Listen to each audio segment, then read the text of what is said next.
مقصد دا په غم ته اړولي فیضان صاحب و بیا پلار ورنه بندي کړی و بیا غټ جنجال راغل په هغې نه وي خبر فیضان صاحب. ما خو زه دا کار نه وای کړی، بدي باندې زه اوښتم. نو ما خو ورته ویل دوی خو ډېر جنګونه هلته دي، ما په وخت کې هم سره وکړل، ټول به ما ته راغله وای دا خو موږ په جنګ واوښتو. ما تاسو ورته ویلي دي؟ ما خو نه دي ورته ویلي. ما خو نثار ته به هغه نه ورکوو، ټېکه نه ورکوو. تاسو خط ولې ورکړی؟ دا د خط مه ورکړی. بیا په غم جوړ شو. نثاری به چې ما ته راغی $1800 به مې ورکړه په یو نوم باندې.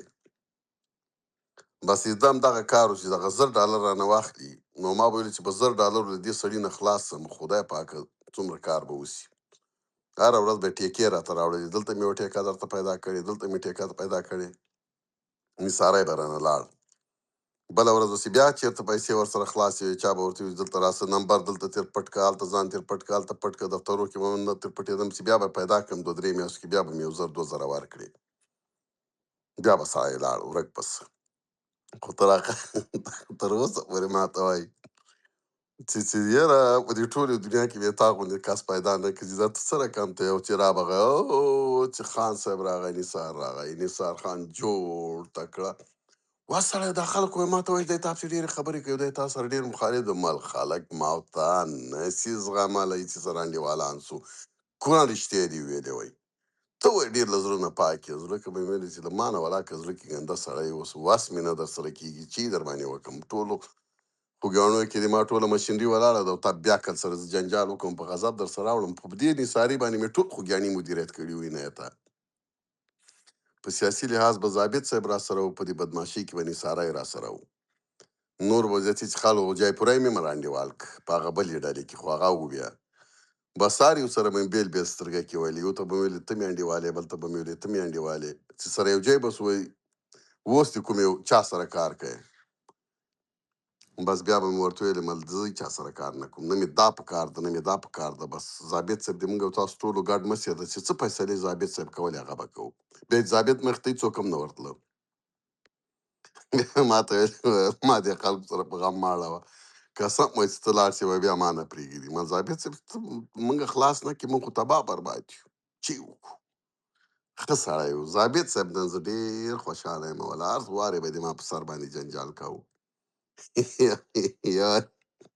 یو وارې امین الله مو پېژانده ولسوال وو د وو دې پیریانو وو د پیریانو ولسوال چې و امین الله ما پسې او کسان هغه مرګ خیل و که نه او هغه ما پسې کسان راولېږل چې ما انتر بنتر کړي.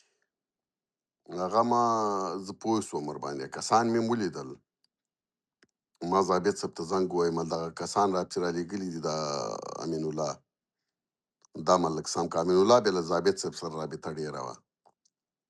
بیا کور ته جلال آباد ته ورغلم د امین الله چې دا داسې کارونه کوي ګوره هلته یې د ما کسانو ته هم ضرر رسولی و ما پسې هم داسې کسان رالېږلي دي ضابط صاحب دا پوه که زنګ یې ور ووایي وایي زه به یې پوه کړم. د ما مخکې ته یو زنګ ورته ووایي زنګ یې چې ورته ووایي د سپیکر یې په جګ کړه وایي دی خو هغه د ضابط صاحب ته وایي دا نه پېژني دا جاسوس دی د امریکایانو او ده موږ پسې تیاره رالېږلې. اوس مې ما خبرې یادېږي وایي تیاره یې راپسې راولېږله او بس هغې تیارې موږ وایي ډېر زیات څټ کړو او تیاره چې شی وه د موږ تیاره رښتیا لاړه وه. دا د موږ د سړک سروې به چې کېدله دا به په دې هلیکاپټر باندې کېدله په مځکه خلک نه سول تللی. بیا به دا سړک چې کوت نو 2 وارې ما ته هم ویل چې ته موږ سره په دې سړک کې لاړ شه تیارو کې. زه تیارو د هلیکاپټرو کې ډارېږم هم چې موږ دا سړک ګورو هغه د هلیکاپټر نه به دا سړک کوته. نو ما ورته ویل زه نه در سره ځم زه ډارېږم بل څوک به در سره لاړ شي. نو هغه ما ضابط صاحب ته ویل رښتیا وایي هغه تیاره ډېر هلته به تله راتلله دا سړک به یې کوت هغه د بمبارۍ والا تیاره نه ده سړکو والا خپله چارټر تیارې دي هغه ځي هلیکاپټرې دي. مال زه بېچاره سړی یم دا پوه که هغه یې ورته وویل دلته اوس ما سره ناست امین الله ته مه کوه که نه دغه دی موږ ملګري دي دا د موږ هغه د موږ د بسم الله حاجي صاحب او د دې نومونه به یې ورته واخیستل دا خو د مجاهدو کورنۍ دي دا خلک داسې دي دا داسې دي. هغه واه ضابط صاحب ته غلط کړی ته والله تا غلطۍ دا داسې څو وارې ولا د ما لپاره زنګونه ورته ویل بیا به یې سړی رانه غلی کړ. خو یو زوی م چې و په دې لاین کې و مقصد خو هغې نه خبر یې فیضان صاحب جعفر و که نه او جعفر و جعفر به هم راته بیا ونه وایه خوږیاڼي هغه او سره سپینې ونه اوس هم خوځوي. جنجال پاتې دی که نه فیضان صاحب. زه هغه سره غلام غوث کورنۍ سره داوطي خو هغه کار وکړو بس بیا خو وټاخه. داوطي او ورور داوطي یې مړ بیچاره د که او خیبر اجمل پښتونخوا کمبخت هم یې مړ ډېر کړو د موږ همزولی و. ډېر ځوان وړ که ورته مړ که او هغه به ډېر ډارېده هغه مړ که او ورته. کمبخت هندواڼه خوړله کټ کې یې ویشتی و، داسې یې ویشتی و چې ویې ګنډلو چې مینځلو یې کمبخت. داوطي مې خپې کټ شوې که نه. داوطي وخت په کټ هغه ته شوه. قربان لکه چې خو او کابل کې ورته بم ایښی وی د خدای دپاره. کابل کې نه و، جلال آباد کې ډیپو سره ولاندې بېسلو سره. کابل کې نه نه و، نه نه وای نه کابل نه کې جلال و. آباد ډیپو سره و. ځان یې بچ کړی و، هلته معامله په شوې وه، 2 مرمۍ 3 مرمۍ لګېدلې و، بیا هم ګوره ځان بچ کړی و، هغو کې هم 2 ویشتي و، یوازې مو. هم ډېر چټي سړی دی ورکه وایي. داوطی هم ډېر بلا خوا سړی دې و. ظاهر ثابت و، داوطی هم ډېر بلا سړی و، هغه هم لاړه خپې سپکې کړې که نه، چې ما اجملي کار یې وکړو نورې خپې سپکې کړې لاړو.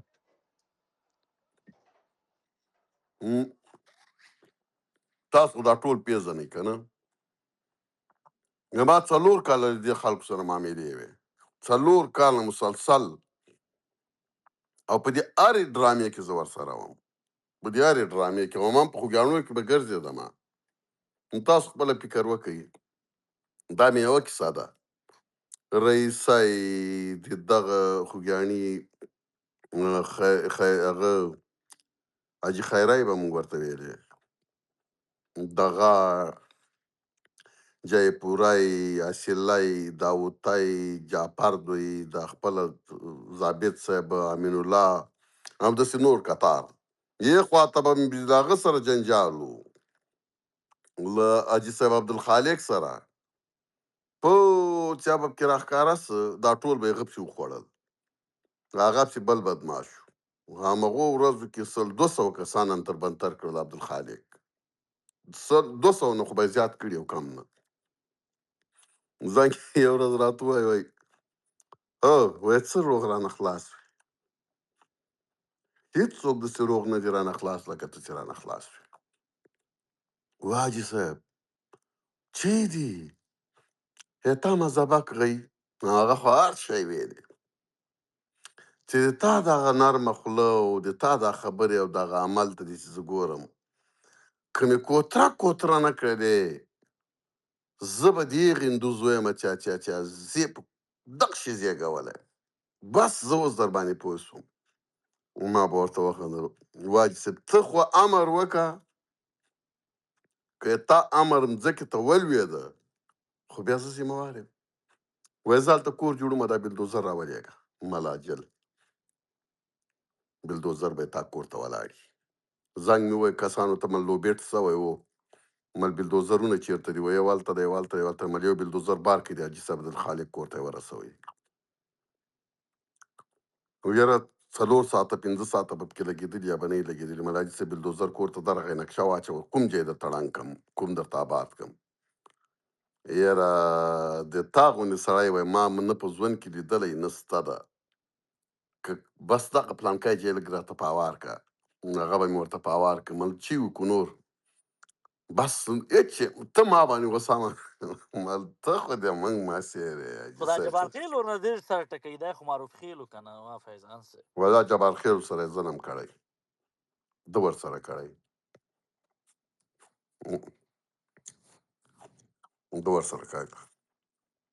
بیا داوطي ما ته شکایت وکړ، وایي دغه عبدالخالق چې ده ده لاس د ضابط زیر سره یو کړی او ما ته پلان جوړ کړی ده، د ما کسان ولي، ما هم ولي او دا هم ولي، ته د عبدالخالق دې سم کړه.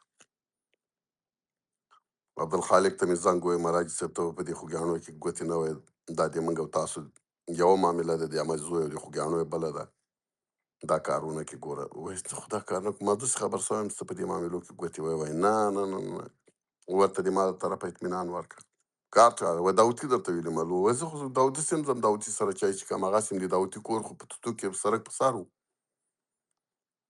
داوطي دوی ته مې ویل نه دې معاملې کې هغه نسته ده، بس ما درته ویلې دا سړی. بیا د موږ بل و قومندان غفار د ازرې، قومندان غفار به د خوږیاڼو ته راته له ورونو سره، د هغه هم ډېر ورونه وو خو اوس لکه چې یو نیم کې مړ شه، نو هغه باندې شک و چې دی به راته د ضابط زیر کور ته له هغه درندې چې په ډاټسن یې لګېدلي هغه شیان به په لګېدلي وو. ما ته ویل دا خلک غم ته راځي. هغوی هم ډېر خلک اخوا دېخوا کول. نو هغوی هم ماته جنجال جوړاوه. یاره خو دفتر ته مې وغوښتل ملاسي تاسو جلال آباد ته امنیتي ملي کې کار هم کوو، ټول ورونه په امنیت کې وو. دا ډاټسن یې د امنیت ورسره وي. مل دی تا دا ډاټسن یې چې دي دا د امنیت دی باندې تاسو وایي موږ ګزمه په کوو. مل خو دا د ما په سره ګزمه کوئ. ما په سرک ګزمه کوئ هم به مو حکومت ته کار کړی مو سرک ته کړی زه به مل پیسې در کوم. د امنیتي ملي دغه هغه چې په نصب دي دا ټولې ما رینټ کړې قاضي زاده. دا مې رینټ کړلې یو څه مې ورته دغه د غوږیزې پاس ځای کې نه دي په دې ځای کې مې هغه ورته کېښودلې. دا ځینې شیان نومونه خو یې نه سو اخیستلی دغه مورچې مې په جوړې کړې د دولت شیان ما سرک ساتي. بله ورځ دغه د خوږیاڼو کې خو بیس وو. دا بیس لکه چې کومه تیاره جګه کړې هلته ګوري چې په غرو کې دا خلک ناست دي له درندو ګرجر مرجرو سره. دغه عبدالاحد چې و د هغه سکرتر و د شیرزي دا په تیارې کې ورسره ناست ده. د هغه ورته ویلي چې عبدالزی ښایي عبدالاحد عبدالزی هو هغه دا په دې هلیکاپټر کې ورسره ده. دې خلکو ورته ویلي چې اله خلک مو پیدا کړه هغه بل ته ووایه چې راسي او دا خلک دلته له منځه هغه کړي که نه هغه داسې ځای کې ناست دي چې هغې کې دغه مخالفین باید ناست وای. عبدالحق ورته ویلي عبدالاحد خو به ما سره کېناسته دا کیسې مې څونه خبر ووایه دا هلته کمپنۍ کار کوي دا خلک د دې کمپنۍ د یوه سړی دا کار ونه کوي راځئ چې وارې دوی سره تماس ونیسو. ما سره یې تماس ونیو وایي دلته خلک دي مل دا خو د ما دي. وایي د تا څنګه دي مل دا سرک ساتي. وایي ته د دې امر لرې ته خو د درندو کنچر منچرو امر خو څوک چا نه لري که نه ته څنګه دا لري مل دا د ما نه دي د حکومت خلک دي خو ما لپاره دغه سرک لپاره ما وزر ورته کړی دا سرک لږ وساتي. زه په غم واوښتم. وایي ته څنګه وایي دغسې هر شی ګرځې ته هله وایي راسه ته دې هغه وکړه دا څومره شیان چې در سره دي دا موږ سره ثبت کړه که ووړ ده که غټ. هغه خو اکثره خلکو خپل راوړي وو د ما نه وو که دا د کلي خلک هم وو. ما ورته ویل زه سیده زه به دا ثبت کړم. بېرته ورغلم ورته مې ویل دا د ما نه دي او دا د خلکو شیان دي خلکو ته مې ویل ورسره ثبت کوي دا چې ثبت کوو چې سرک خلاص بیا رانه ټولوي ته یې دې پیسې موږ ته راکوې ما سره پیسې له کومه سوې ولاکه یې ثبت کړو. یو غټ جنجال راته چې جوړ سوی یاره په ما دومره ترکې تېرې سوي په ما دومره ترکونه تېر سوي دي چې خدای پاک دې ما ته جنت راکړي. نه به نور څه ووایم څه به نور څه د قاضي زاده دی په هغه کې یو بل نفر هم و دغلته د پیریانو سره بابا په نوم باندې پېژندو دی هغه فیضان صاحب بابا